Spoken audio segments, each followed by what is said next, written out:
Okay, well, hello and welcome to another in my series of CAREhart quick tips. And in this one, I want to follow up with part 2 of my talk on the ColdFusion 10 update mechanism. And in this part, I want to talk about proceeding with doing the actual installation and some of the challenges that you might encounter. And the first thing to consider is if you're going to apply these updates, like I said, you can just go to the latest one. Many people are tempted to click download and install. It sounds cool, simple, do the one thing. But I tell everybody, because I help people with this stuff every day in my consulting service, troubleshooting people having problems. Don't do download and install. Just take my word for it. Just do the download first. I'm going to go ahead and do that. And it should happen pretty fast in just a few seconds. These updates are not very big. Now, when it's done, it should pop up and say the update's been successfully downloaded. If you do this and you get an error saying that it couldn't verify the download, well, then you're experiencing a different problem, which is you need what's called the mandatory update. And they try to tell you up here, if you're on update 7 or below, ensure you have the. But if you've just installed ZF10, you are technically on like no update. So you need to do it. You need to apply this mandatory update. And I'm just saying, if you download the update and you get this error about it not validating, you need the mandatory update. And as it says here, you can go to this URL, which is the updates page, and you can get it. So the way you can get to that, I'll just copy that to the clipboard and open a new tab and drop that in. And this is the updates page. And it's got ColdFusion 10 updates, ColdFusion 9 updates, 8, even CF Builder updates. And the first link on there is the mandatory update. When you click on that, it just goes down the page to this mandatory update. And it's a jar. And again, I don't want to get into this in this session, but you want to download this jar and apply it. And there's a discussion here with some new information about that. One little tip I'll share is beware. A lot of people I find, especially on Windows, they right click and save this, and it's supposed to be a jar, and when they save it, it's a zip. That would be a problem. But again, I don't want to get into those details now. But I'm saying if you're on the administrator and you do the download and it fails to verify, you can't go any further. You have to do the mandatory update first. And that will require a restart of ColdFusion 10. Then come back in here and download it again. It won't say re-download because it won't have been successful. But if I have downloaded it, I now see re-download. Now what I really wanted to show you guys was after you've downloaded it, then click install. And there's a couple of key points to notice about this that people often miss. First, of course, it says ColdFusion will be stopped and restarted. And it ain't kidding. So don't do this on production if you're in the middle of your day, because as soon as you click continue, it will stop ColdFusion. And I want to get my services panel open, and there's my ColdFusion 10, and I want to show you what's going to happen. So I'm going to click continue, and it's saying it's installing.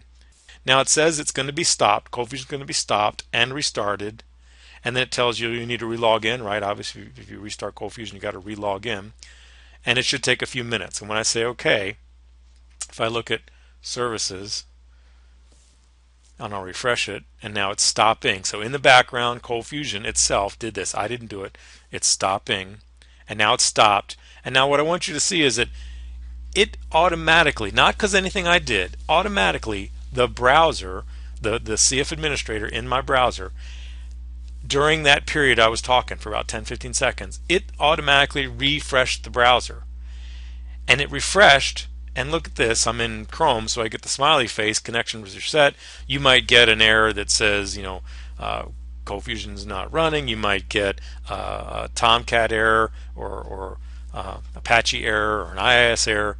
And I've had a lot of people who get just so freaked out. Like, oh, goodness gracious, my ColdFusion 10 is busted. Why did I do that update? Timeout. Here's what happened. ColdFusion went down, and the browser automatically refreshed. And while I've been talking, I'm sure ColdFusion's come back up. We'll just go to services and look and refresh this and see it's back up. It just takes time, right? So just refresh your browser. I'm going to come back in here and refresh it myself. Control R. And just like normal, the first request takes a few extra seconds, and in a moment I'll see the login screen. So don't freak out just because after you click the install button for the hotfix, things seem broken. Just chill. It may not be broken.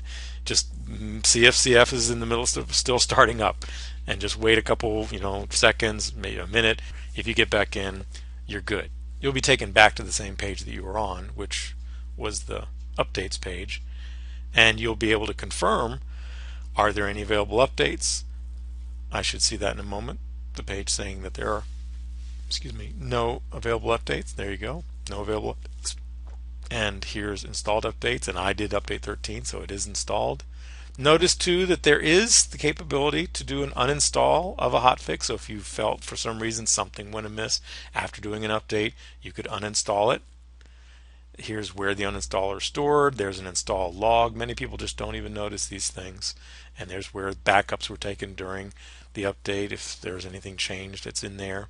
And notice these are all in the C, ColdFusion 10, whatever your instance is, HF updates. Now that leads to one other point. If you're running ColdFusion Enterprise or the Trial or Developer Edition, you can create multiple instances in CF10. There's an instance manager. If you're on Enterprise, Trial, or Developer Edition, in the lower left corner you'll see Enterprise Manager and the Instance Manager, but that's for another day.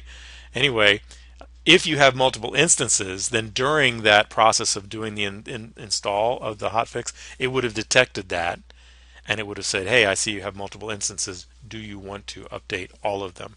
So you don't have to do it one at a time. Now it'll take care of it. So that's really nice. Anyway, so it took. Now, if you were to come in after doing an update and it still said you had available updates, then clearly your update didn't take.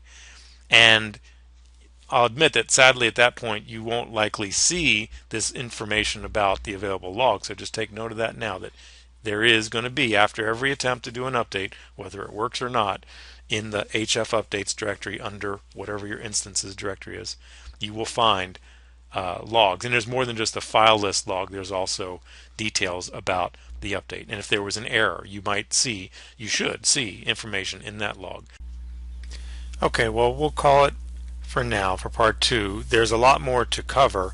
And in part 3, specifically, I want to show you a resource that will give you a lot of great information on what I'm sure are many questions that you may have.